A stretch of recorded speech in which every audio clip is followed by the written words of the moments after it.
Pedir para os irmãos abrirem a palavra de Deus no livro de Filipenses, no seu capítulo 3. Filipenses, no seu capítulo 3. Nós leremos a partir do versículo 3. Filipenses, capítulo 3, a partir do versículo 3. Amém. Pois nós é que somos a circuncisão, nós que adoramos pelo Espírito de Deus, nós que nos gloriamos em Cristo Jesus e não temos confiança alguma na carne. Embora eu mesmo tivesse razões para ter confiança, se alguém pensa que tem razão para confiar na carne, eu ainda mais. Circuncidado no 8º dia de vida, pertencente ao povo de Israel, à tribo de Benjamim, verdadeiro hebreu, quanto à lei fariseu, quanto ao zelo perseguidor da igreja, quanto à justiça que há na lei, irrepreensível. Mas o que para mim era lucro, passei a considerar perda por causa de Cristo. Mais do que isso, considero tudo como perda, comparado com a suprema grandeza do conhecimento de Cristo Jesus, meu Senhor, por quem perdi todas as coisas e as considero como esterco para poder ganhar a Cristo e ser encontrado nele, não tendo a minha própria justiça que precede da lei, mas a que vem mediante a fé em Cristo, a justiça que procede de Deus e se baseia na fé. Quero conhecer Cristo, o poder da sua ressurreição e participar em seus sofrimentos, tornando-me como ele em sua morte, para, de alguma forma, alcançar a ressurreição dentre os mortos. Não que eu já tenha obtido tudo isso ou tenha sido aperfeiçoado, mas prossigo para alcançar, pois para isso também fui alcançado por Cristo Jesus. Irmãos, não penso que eu mesmo já tenha alcançado, mas uma coisa eu faço, esquecendo-me das coisas que para trás ficam, eu avanço para as que estão diante de mim. Amém. Irmãos, o maior perigo que a igreja já enfrentou na história não foram as perseguições. Muito pelo contrário, todas as vezes que a igreja foi perseguida, Deus proporcionou que ela crescesse de uma forma desproporcional. Em meio às perseguições, em meio às dificuldades, a igreja sempre cresceu muito. Você então pode achar que o maior perigo que a igreja já viveu foi a luta contra o diabo. Também não. O diabo ele já foi vencido antes da fundação do mundo. Deus já tinha chancelado o seu destino antes dele criar a humanidade. Deus sempre esteve no controle de todas as coisas, e a cruz do Calvário foi apenas uma mostra visível daquilo que Deus já tinha feito. Ele já tinha vencido Satanás e seus anjos. Então, será que o maior perigo que a igreja já enfrentou é o sistema mundano? São as ideologias? Porque se a gente perceber, de tempos em tempos, nós vemos correntes ideológicas tentando dizer que aquilo que nós vivemos é mentira, que nós somos retrógrados, que nós temos um estilo de vida arcaico, que isso servia para aquele tempo, mas na modernidade isso não se aplica mais. Eu tenho a te dizer que também não. Isso nunca foi um perigo para a igreja. Por quê? Porque Deus sempre levantou pessoas apaixonadas pela verdade. E todas as vezes que as correntes ideológicas se levantavam para tentar descaracterizar aquilo que nós acreditávamos, ou que se levanta para tentar ainda hoje descaracterizar isso, Deus sempre se manifestou através de pessoas que estavam dispostas a sempre falar a verdade, a sempre obedecer aquilo que estava no seu coração. E você pode me perguntar, então, Glautinho, qual é o grande perigo que a igreja sofreu? O que é o grande vilão da igreja? E eu te diria que o grande vilão da igreja são os falsos mestres, os falsos ensinamentos, pessoas que usam a nossa fé em Deus para benefício próprio, homens e mulheres que interpretam a palavra segundo aquilo que elas acham e tentam de alguma forma dominar o povo, dominar a igreja e manter essa igreja submissa a ele, roubando a glória que é de Deus e pegando para si. Só que se a gente perceber na nossa vida, em algum momento todo mundo já passou por isso. É muito comum nós conversarmos com pessoas que um dia foram apaixonadas por Jesus, um dia realmente viveram isso de verdade e acreditaram a ponto de entregar a própria vida, de mudar o estilo de vida. E com o passar do tempo se decepcionaram, se machucaram. Eu posso dizer que eu passei por isso. Depois de alguns anos afastado, cheguei numa determinada denominação. E eu lembro que assim que eu cheguei, o pastor e um líder lá me chamou no gabinete e falou para mim: olha, Deus tem muita pressa de te usar. Ele diz que você já perdeu muito tempo. A partir de hoje ele vai mudar a sua vida e vai te usar com muita força. Irmãos, quando aquele pastor falou isso, o que eu fiz com o meu coração? Peguei e entreguei a ele. Eu não alicercei o meu coração no Senhor, eu alicercei no líder. Afinal, depois de alguns anos fora, nem eu mesmo acreditava em mim. Quando esse homem fala que ele acredita, naturalmente eu condicionei a minha fé a ele. Só que um dia tudo aquilo que eu construí ruiu. Eu construí a minha casa sobre areia. A minha fé não estava em Jesus, estava no homem. E todas as vezes que nós confiamos em pessoas, o que vai acontecer com a gente? Nós vamos ruir. Talvez a minha história seja muito próxima da sua. Você hoje se encontra decepcionado, machucado, resolveu sentar num banco e resumir a sua vida com Deus a participar de momentos do culto. Mas Deus tem muitas coisas para fazer na sua vida. Tudo que você precisa é de um entendimento que a sua fé tem que estar ligada a Ele. Sabe qual é a grande diferença da perseguição, do sistema mundano e do diabo? Todos eles o Senhor venceu. Agora, sabe qual é o grande problema dos falsos ensinamentos? Somos nós que temos que vencer, com o nosso relacionamento com Deus e com a palavra dele. Somos nós que temos que ter discernimento no nosso espírito para entender que aquilo que está sendo falado não condiz com a verdade bíblica. Por quê? Porque é tempo de ouvir muitas vozes. Nós ouvimos muitas pessoas. Se a gente perceber, nós ligamos o nosso celular, nós ligamos a nossa televisão no YouTube e várias mensagens entram.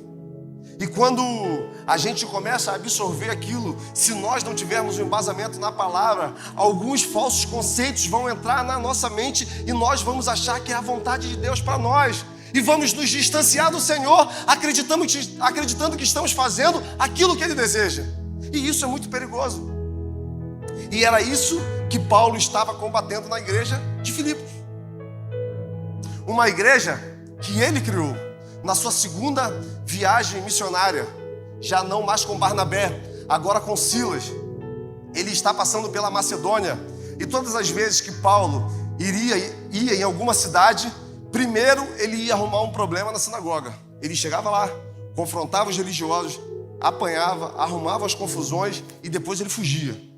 Só que a cidade de Filipe não tinha uma sinagoga. Então ele resolve ir até um rio para pregar a palavra. Quando ele chega e ele começa a expor, a palavra vai dizer que Lídia, uma mulher que era vendedora de púrpura, ela ouvindo aquilo, o coração dela se abre para o evangelho e ela reconhece Jesus como seu único e suficiente Salvador. Quando ela tem exposição a essa verdade, ela se encanta. E agora ela deseja que todos os seus familiares também conheçam a Cristo. Porque uma característica de quem conhece a Cristo é o desejo de que outras pessoas também conheçam. Você quer saber se você é apaixonado por Jesus? Você quer saber se a sua vida realmente acredita naquilo que Ele já fez por você? É você olhar para si e ver se agora você deseja que as pessoas ao seu redor também tenham acesso a essa verdade. Alguém um dia disse que o evangelho é um mendigo que encontrou um pão. Quando ele descobriu esse pão, ele conheceu a casa do pão. E agora que ele saciou a sua fome, ele chama todos que estão ao seu redor para se alimentar desse farto banquete. Quando a nossa fome por Cristo é saciada, necessariamente Ele vai nos levar para pessoas que também têm fome. Essa é uma característica do Evangelho. E Lídia, então, convida Paulo e Silas para ir para sua casa. E eles aceitam. Só que no caminho, vem uma mulher falando algo muito interessante. Porque ela começa a dizer: verdadeiramente esses são os homens de Deus. E eles falam sobre a salvação. E eles estão caminhando. E essa mulher está repetindo: verdadeiramente esses são os homens de Deus. E eles falam sobre salvação. Paulo começa a se indignar no seu coração. Por quê? Porque essa mulher está possessa. Essa mulher está possuída por um espírito imundo. E mesmo possuída, o que ela fala é uma verdade. Olha o perigo de nós ouvirmos qualquer voz. Olha o perigo de nós aceitarmos tudo que falam, sem termos embasamento na Bíblia, sem termos uma relação onde o Espírito que vai convencer no nosso coração que a palavra é do céu. Paulo se indigna e vai até aquela mulher, expulsa aquele espírito imundo. Quando isso acontece, os seus donos, os seus senhores ficam revoltados. Por quê? Porque essa mulher gerava muito lucro para eles. Então, eles mandam prender Paulo, Silas. Eles dão uma surra naqueles homens e jogam numa prisão. Jogados agora numa prisão, um carcereiro recebe a seguinte missão: você não pode descolar os olhos deles. Você não pode deixar que esse homem fuja daqui. Se a gente perceber no livro, nos evangelhos, várias foram as vezes que o anjo abriu a porta de prisões e mandou que os discípulos saíssem. Várias foram as vezes que os discípulos estavam presos, Atos 5, se você depois quiser confirmar, e o Espírito ia lá e mandava que eles saíssem. Então, agora esse homem tinha uma missão específica, agora você tem que ficar de olho neles, eles não podem fugir.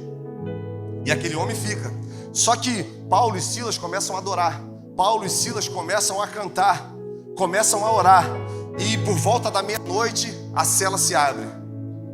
Um grande terremoto acontece naquele lugar e as portas da prisão se abrem. Quando aquele carcereiro vê aquilo e acha e acredita que aqueles homens fugiram, ele resolve tirar a própria vida. À mercê de tirar a própria vida, Paulo e Silas gritam: olha, nós não saímos daqui, nós continuamos aqui, não faça isso. A partir daquele momento, de uma atitude, o evangelho é revelado para aquele homem. Quando ele tem acesso a essa verdade, o que ele deseja? Que a sua família também tenha acesso a ela. Então, Paulo e Silas vão até a casa daquele homem, pregam o evangelho e toda aquela família é salva. Esse é o início da igreja do Senhor na Europa. Assim começou a igreja no continente europeu. 3 pessoas: uma mulher rica que vendia púrpura, uma mulher que estava com um espírito imundo, pobre, e um carcereiro que era, acredite-se, de classe média. Então, essa igreja cresceu, essa igreja floresceu. Só que, em determinado momento, alguns homens começaram a tentar interferir naquilo que estava acontecendo naquela igreja. Por quê? Se você pegar toda a carta de Paulo aos Filipenses, você vai ver que era uma igreja que ajudava muito Paulo financeiramente. Paulo estava preso em Roma, provavelmente uma prisão domiciliar. Só que o que acontecia? O preso tinha que pagar as custas da sua prisão. Então, aquela igreja acreditava no que Paulo estava fazendo, acreditava na missão de Paulo e investia, pagava as custas, ajudava ele financeiramente. E sempre foi uma igreja que ele teve muito prazer, muita alegria. Só que, em determinado momento, esses homens entram e começam a pregar uma outra teologia. Começam a aplicar algumas regras próprias, judaicas, ao culto ao Senhor. Epafrodito, então, avisa a Paulo o que está acontecendo. Por quê? Porque quando o falso evangelho é pregado, começa a haver rupturas. E a gente vai ver em Filipenses, no capítulo 1, que começou a ter confusão entre os irmãos. Quando o falso evangelho começa a ser pregado, as pessoas ficam confusas. Começam a buscar em outras coisas que o preencham. E era isso que estava acontecendo com a igreja. Eram falsos mestres que tentavam de alguma forma fazer que mesmo aquelas pessoas tendo entregado a vida a Cristo continuassem praticando algumas leis judaicas. A palavra vai dizer que eram judaizantes, homens que descaracterizavam a morte e a ressurreição de Jesus Cristo e diziam que para ser salvo não basta Jesus Cristo ter morrido e ressuscitado e agora nós crermos nele. Para sermos salvos, nós temos que praticar alguns aspectos da lei, principalmente a circuncisão. Circuncisão é uma aliança que Deus faz lá em Gênesis com Israel, onde ao 8º dia o prepúcio do homem é cortado. Então, aqueles homens já tinham aceitado a Cristo, mas mesmo assim eles tinham que se circuncidar. Eles tinham que respeitar os calendários judaicos. Eles tinham que continuar comemorando as mesmas festas. Tinham que continuar guardando o sábado. E também tinham que guardar as tradições do alimento. Não podia comer nada com sangue. Não podia tocar em algumas coisas, alguns tipos de alimento. E isso começou a confundir o povo. Por quê? Porque agora já não bastava mais a morte e a ressurreição de Jesus. Não bastava mais eu acreditar e viver uma vida onde Cristo vive em mim. Eu tenho que pegar essas tradições e aplicar na minha vida. Isso foi tão sério, irmãos, que a maioria das cartas que Paulo escreve na Bíblia, e a gente sabe que 80% daquilo que a gente conhece sobre o Evangelho foi escrito por Paulo, a maioria das cartas tem o teor de combate a esses falsos ensinamentos. Por quê? Porque o que Paulo pregava? A justificação mediante a fé em Deus. Nós éramos pecadores, nós estávamos desgarrados, nós andávamos como ovelhas, caminhando para um matadouro por causa do nosso pecado, porque quando Adão peca, o pecado entra no mundo. Com o pecado, a morte. Então, nós não tínhamos mais condições de escolher um caminho bom. Todos os nossos caminhos eram errantes. Só que essa separação entre Deus não nos dava a possibilidade de entrar novamente em sua presença, até que Jesus morre e ressuscita. Então agora a nossa fé, ela está baseada naquilo que Deus fez, não naquilo que nós podemos fazer. Porque qual era a característica da lei? Eu preciso obedecer aos 10 mandamentos. Eu não preciso entender o porquê eu estou obedecendo. E principalmente, eu não preciso ter o coração movido a obedecer. Ah, mas foi Deus que empregou. Foi Deus que empregou. Por quê? Porque Ele percebeu que nós não tínhamos condições de entender aquilo que Ele queria para nós. Israel não tinha condições de entender aquilo que Deus queria. Por quê? O que Deus queria para Israel está muito claro quando, depois de 3 meses, o povo está nos pés do Monte Sinai. E ele chama Moisés e diz: olha, agora eu quero me revelar para esse povo. Eu vou fazer desse povo uma nação santa, um povo eleito, o meu tesouro particular. Fala para eles que eles têm que se santificar, têm que se purificar, porque no 3º dia eu vou me manifestar. E eu vou me revelar para eles. Deus sempre desejou se revelar para o povo. Só que o povo teve medo. Olha, quando chegou no 3º dia, um grande trovão, fogos, aquela coisa louca acontecendo lá no Monte Sinai, o monte tremendo, o povo virou: Moisés, nós não vamos subir isso aí não. Você fala com Deus face a face, nós não falamos não. É impossível que a gente suba sem morrer. Se nós subirmos, certamente nós vamos perecer. Então, quem que sobe? Moisés. Então ali, o povo perde a oportunidade de ter acesso a quem Deus é. Por quê? Porque nesse tempo só o sacerdote tinha acesso a Deus. Era ele que levava as petições. O que Deus está tentando mostrar? Olha, eu quero que todos vocês tenham acesso à minha presença. Eu quero que todos vocês entrem nesse lugar sem preocupação e se derramem diante de mim. Quando isso acontece, o que Deus faz? Ele fala: Moisés, estão aqui essas leis. Já que não existem condições do povo, já que não existem condições de eu me revelar para o povo, leve essas leis, o que eles precisam obedecer. E agora os homens começam a obedecer. Só que Deus começa a levantar profetas. Deus começa a levantar pessoas loucas e apaixonadas por Ele, que diz: olha, Deus não quer sacrifício, Deus quer o coração de vocês. Não precisa vocês rasgar as suas vestes, rasguem o seu coração diante dEle, porque Ele tem cuidado de vocês. Deus, Ele começa a tentar mostrar que nós não precisávamos simplesmente cumprir aquelas leis. Ele queria algo muito mais profundo. Eu não quero sacrifício, eu quero obediência. Por quê? Todas as vezes que o homem pecava, ele sacrificava algum animal. Então, por não conseguir entrar nesse lugar, foi necessário que o Filho de Deus fosse enviado. Só que Deus já sabia disso tudo. Deus sabia que isso tudo ia acontecer. Então, a justificação se refere ao ato de Deus nos declarar justo e inocente diante dele, através da morte de Jesus, e nos dar essa paz com ele. Agora, nós podemos entrar em sua presença. Só que isso não vem de nós. Isso é um dom de Deus, porque a graça é um favor imerecido. E o que esses homens estavam tentando fazer?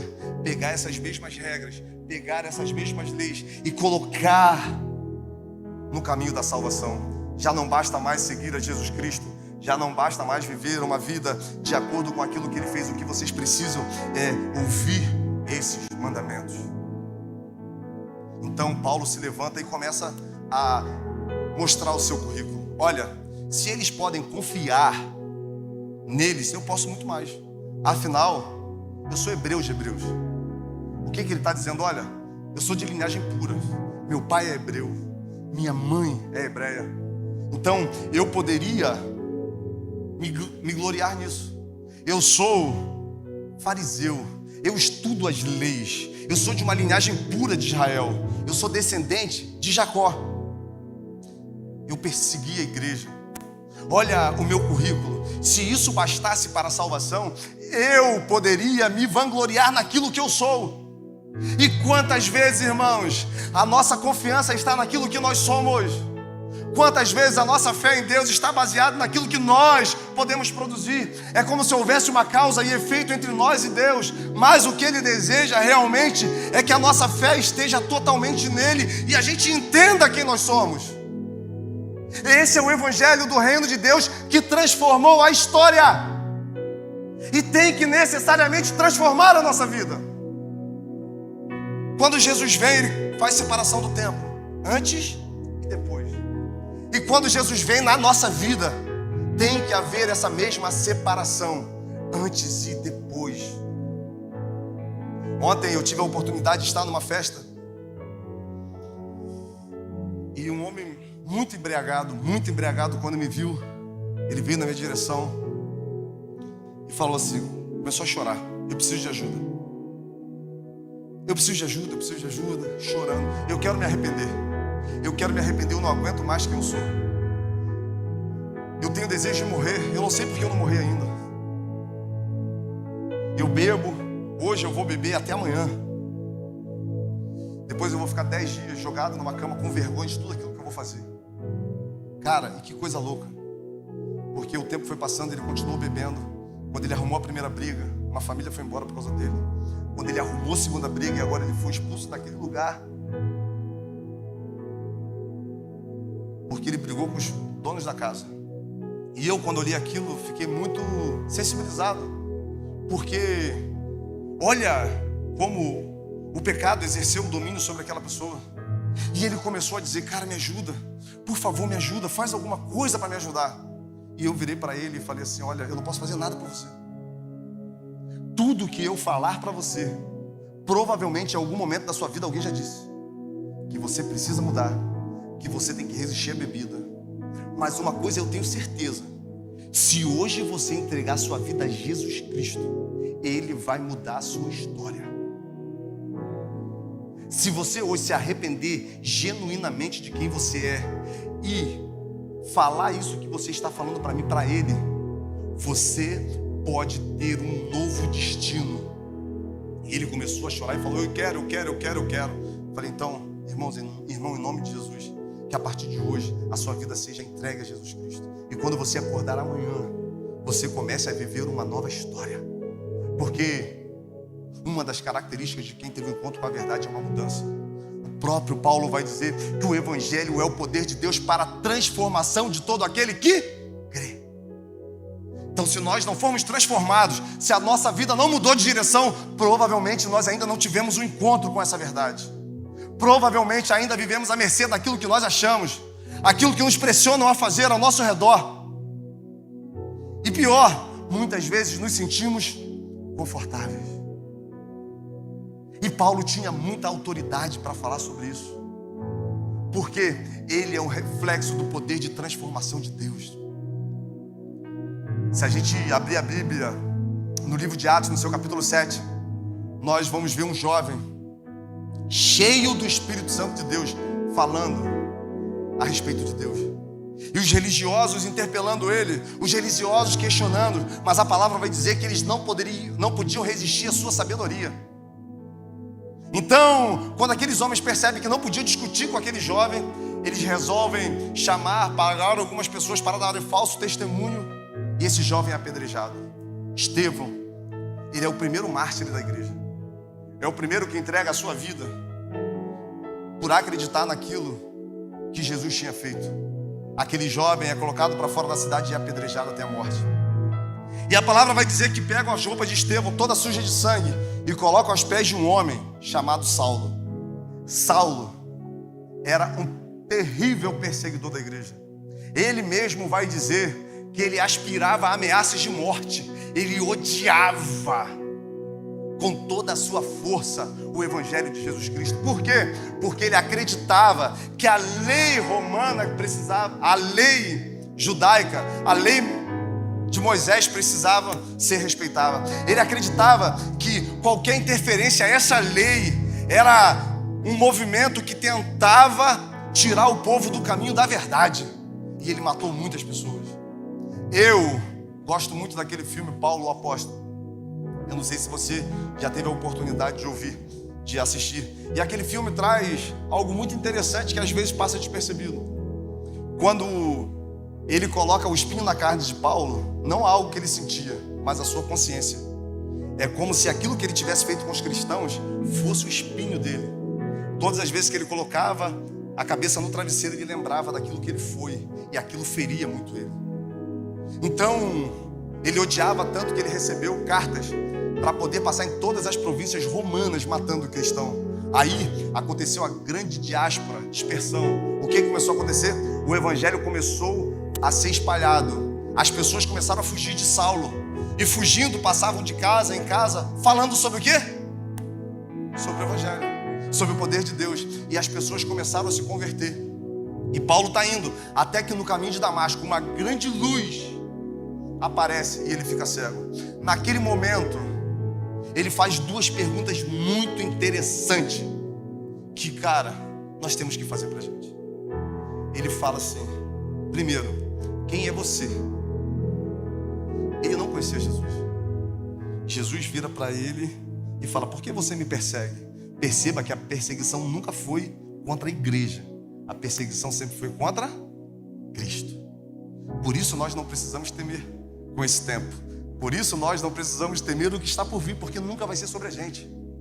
Vai ser sobre aquilo que está na gente. E ele pergunta: quem é você?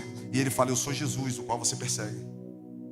E Paulo faz uma segunda pergunta: o que você espera de mim? O que você quer que eu faça a partir de agora? Essa pergunta é muito importante nas nossas vidas. Você que teve um encontro com Cristo, você tem que perguntar para Ele: o que você quer que eu faça a partir de agora? Porque ter a vida entregue ao Senhor, ter a revelação de quem Ele é, não é o final. É o começo de uma nova vida. É o começo de uma caminhada, onde a partir de agora eu vou corresponder às expectativas que estão no seu coração. Então Jesus dá alguns direcionamentos. Jesus manda que ele vá para uma cidade. Ele fica 3 dias cegos, até que Barnabé chega, e ali a sua visão é restaurada, e ele começa uma obra. Naquele momento tem um problema ali entre ele e os discípulos ainda. Por quê? Porque o cara era um perseguidor, irmão. Mesmo aqueles homens andando com Cristo, eles continuavam tendo medo de Saulo. Deus manda ele para um lugar. Ele fica 3 anos sendo ministrado, construindo tendas, que era a sua profissão. E a partir daí, ele começa uma linda história de manifestação do reino de Deus. Mas tudo isso só foi possível, e ele deixa isso muito claro em Atos 22. Porque quando ele faz essa pergunta a Jesus, Jesus responde a ele: o que eu desejo é que você espalhe para todos aquilo que você viu e ouviu. O que eu desejo é que você pegue aquilo que eu te revelei, aquilo que eu te mostrei, e agora comece a espalhar para pessoas. É isso que Deus espera de nós. Nós que temos a revelação de quem é Jesus Cristo, nós que acreditamos que essa vida é muito pouca, é muito pequena diante de uma eternidade que nos é oferecida. Nós precisamos levar esse evangelho. Por isso eu comecei o nosso bate-papo nessa manhã falando de alguns projetos que nós sonhamos lá no início do ano. E, irmãos, provavelmente espalhar o evangelho não estava diante de algum propósito nosso. Nós colocamos metas para o nosso corpo. Nós colocamos metas financeiras, colocamos metas intelectuais, mas provavelmente espalhar o reino de Deus, pregar as boas novas não foi uma meta, não foi algo que queimou no nosso coração, mas é isso que Deus espera de nós, porque antes de subir, Ele fala para os seus discípulos: olha, agora vocês vão por todo mundo, espalhem as boas novas. Agora vocês têm que dar continuidade a tudo que eu fiz, a tudo que eu ensinei, porque tudo que meu Pai me ensinou eu revelei para vocês. Vocês já não são mais meus servos, vocês são os meus amigos. Cara, olha a confiança que Jesus Cristo tem na gente. Olha a confiança que Ele tem em você. Você acha que Ele te trouxe para esse tempo, que Ele te trouxe para esse lugar, que você nasceu nessa geração simplesmente por obra do acaso? Existe um propósito de Deus na sua vida. Existe algo que Deus espera que você faça. Só que para isso acontecer, você vai ter que olhar para a sua história. Você vai ter que olhar para o seu currículo, igual fez Paulo. Olha, tudo isso que eu vivi perdeu o valor quando eu tive a revelação de quem é Jesus Cristo. Ah, pastor, você está falando que eu tenho que abrir mão dos meus projetos, dos meus sonhos, daquilo que eu conquistei, parar de almejar algumas coisas. Eu não estou falando sobre isso, porque até nesses lugares você tem que revelar Cristo. São nesses lugares que a graça vai se manifestar. Por quê? Porque quando nós não tínhamos nada para oferecer, Ele entregou aquilo que Ele tinha de melhor por nós. Você acha isso pouco? Esse é o evangelho que transforma. Esse é o evangelho que restaura. Esse é o evangelho do reino de Deus. É um faminto que encontrou pão na casa do pão e agora quer que as pessoas ao redor, elas também tenham acesso a essa verdade. E Ele continua dizendo: olha, eu não obtive ainda a perfeição, mas eu vou me esquecer das coisas que para trás ficaram. Todo aquele que está em Cristo, nova criatura, as coisas velhas se passaram e tudo se fez. Deus deseja fazer tudo novo na sua vida. Deus deseja mudar a sua história. Deus deseja ressignificar a sua história. Sabe o que é mais incrível dessa história que eu contei? Desse homem? É que ele pode ser o maior pregador desse tempo e eu não sei.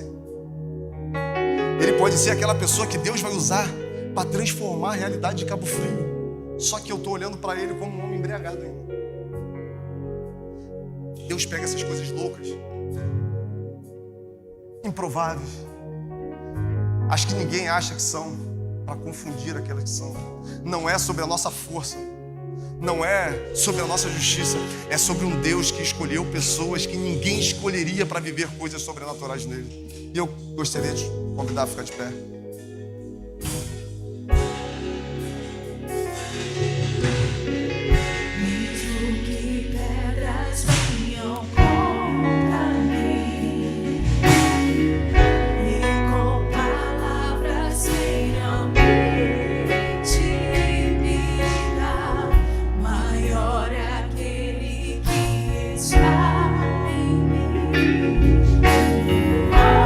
Jesus,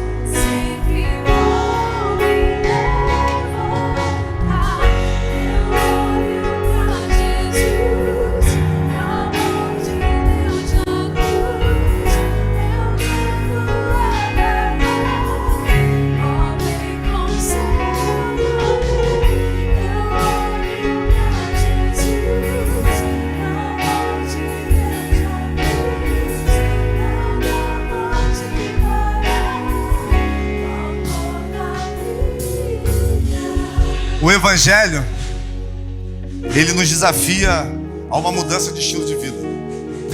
E é uma mudança radical. Ou nós acreditamos que Deus é o único caminho, ou nós não acreditamos. Ou nós entregamos a nossa vida na sua totalidade a Ele, ou nós vivemos uma mentira. Essa pergunta eu não posso responder por você, mas você pode. E eu gostaria de te perguntar: qual foi o efeito do Evangelho na sua vida? Qual transformação ele gerou dentro de você?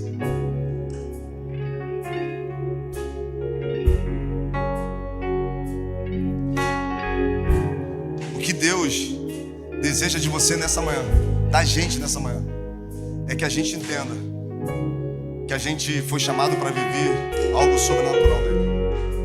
A nossa vida, ela pode ser vivida apenas segundo as nossas vontades e deleites, ou nós podemos viver por algo maior. Ah, pastor, mas um dia eu me machuquei, um dia eu me feri, um dia alguém pegou a minha fé que eu tinha em Jesus, pegou o meu coração, jogou no chão e pisou em cima. O meu também. O meu também. E sabe qual foi o grande despertar? No dia que eu resolvi abandonar tudo, que eu larguei tudo mesmo. Eu estava há 4 meses de casar com minha esposa, e ela virou para mim e falou: olha, eu ia casar com um homem de Deus. Já que você não vai ser mais esse homem, agora eu não quero mais você. E a gente terminou o relacionamento. E ficamos 1 ano separados. E eu, durante 1 ano, ainda tentei voltar para a vida que eu vivia antes. A beber, a sair. Só que todas as vezes que eu tentava fazer alguma coisa, alguém me lembrava daquilo que Deus já tinha feito na minha vida. Até que um dia eu fui fazer uma oração e o Espírito ministrou: o seu coração nunca teve em mim. Você nunca confiou em mim de verdade. Você quer que a sua vida mude para sempre? Confie em mim de verdade. Pega essa fé que você tinha em pessoas e coloca em mim. Sabe o que é interessante? Eu fui para uma outra instituição. E nessa outra instituição aconteceu as mesmas coisas que tinha acontecido na outra. Qual foi a diferença? Agora o meu coração já não estava mais em homens. O meu coração estava no Senhor. E quando nós estamos firmados sobre as rochas, pode vir vento, pode vir tempestade, pode vir ondas, maremotos, terremotos. Nada vai abalar, nada vai quebrar a minha fé quando está solidificado na rocha. E essa rocha é Jesus Cristo. Eu queria orar com você. E eu vou ser muito específico. Você que entende que é tempo de viver coisas novas no Senhor. Você que entende que é tempo de se arrepender. Que você não é aquilo que as pessoas fizeram com você. Você que tem uma visão clara que o Espírito Santo te trouxe até aqui para falar no seu coração e te dar um novo destino. Eu queria te convidar a sair do seu lugar de forma espontânea. E nós vamos orar juntos. E nós vamos dar um passo onde nós vamos revelar que nesse lugar que estamos não ficaremos mais. Enquanto o Ministério de Louvor vai cantar essa canção, você que o Espírito falou com você nessa manhã, eu queria que você saísse do seu lugar. Você que ficou no seu lugar, eu gostaria que você erguesse uma de suas mãos. Pai amado, Pai querido, aqui estão homens e mulheres, Deus, que reconhecem que precisam de uma transformação. E essa transformação só é gerada a partir do seu Evangelho. Não há nada que nós, homens, possamos falar que vai mudar a história dessas pessoas. Mas se hoje o Senhor tocar nessas vidas, se hoje o Senhor se revelar para eles, eu tenho certeza que a vida deles nunca mais será a mesma. Assim como o Senhor fez na minha vida, assim como o Senhor fez na vida de Paulo, eu quero te pedir, faça na vida desses homens, dessas mulheres, que eles possam sair daqui, Pai, de uma forma totalmente diferente. Não importa os rótulos que colocaram, não importa o que já falaram, não importa o que já fizeram, Pai, todo aquele que está em Cristo, nova criatura é. E nós queremos te pedir nessa manhã, faz de novo na vida dessas pessoas. Não permita, Pai, que as marcas, não permita que as cicatrizes, não permita que aquilo que eles viveram seja um balizador.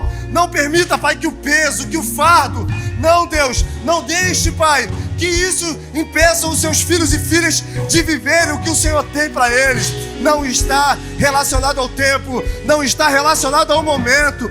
Tudo que nós precisamos é entender que o mais difícil o Senhor já fez. Nós fomos justificados. Quando nós não tínhamos nada para oferecer, o Senhor se entregou por nós. E Pai, em nome de Jesus, nos dê força para a partir de hoje vivermos uma vida no Senhor, baseado na Sua palavra, baseado nas Suas verdades. Ah, Deus, lança por terra os pecados, lança por terra os vícios. Ah, Deus, as amarras que seguravam esses homens e essas mulheres no passado. Hoje, em nome de Jesus, nós declaramos a liberdade de Deus, a vida de Deus. Ah, Deus, nós cremos e por isso oramos. Irmão, vai na paz, tenha um domingo abençoado. Que Deus continue ministrando no seu coração, que Deus continue falando com você, que essa palavra exploda dentro de você e te dê um novo destino. Vai na paz, seja abençoado em nome de Jesus. Oh!